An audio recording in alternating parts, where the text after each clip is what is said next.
Hi, my name is Sherri Allen-Reeves.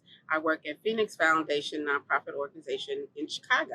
A couple things that I would suggest. One is to make sure you're networking, going to your local continuum of care, finding out as much about the industry as possible, because that's more important than anything. That you know your industry, that you know what's happening within the homeless sector or any sector that you choose to work in, and that you know what the ins and outs and how to navigate those spaces.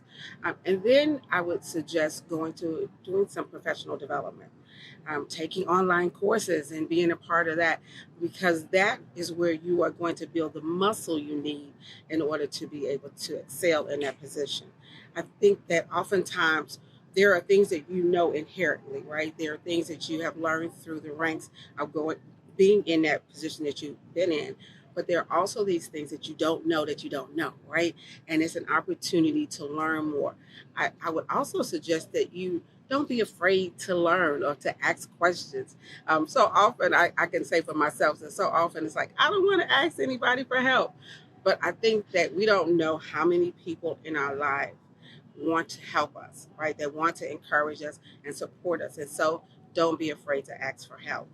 And then find out what resources are available, learning the financial piece of the administration, learning how to manage staff. Some of those things that we take for granted, but we don't know all of the ins and outs. And I think that one of the other things that I would strongly suggest is, if you have a leader that is supportive of you growing now, ask them questions. Really try to shadow them, find out what they really do. Well, particularly if you're going to the executive level, I can say for myself, a couple of topics that I want to know is this: finances, the budgeting piece, knowing your profit and loss statements, knowing how to read those.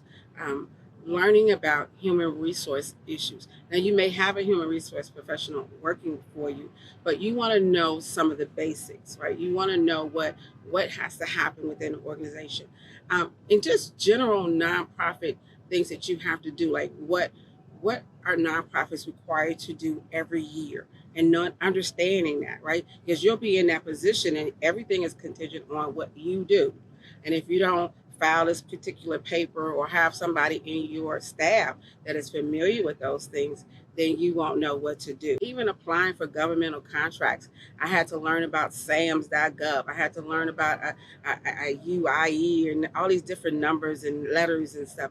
And so those are the things that a lot of times you don't know prior to taking on that role, or prior to even starting your nonprofit. You say, oh, I'm going to get a 501c3, and somebody help you file that, and you put some friends on the board and all of that.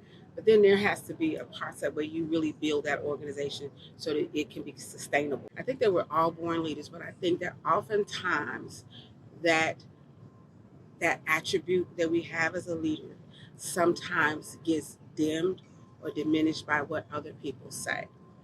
And I think that everyone has a leadership quality, but it's about how you exert that, right?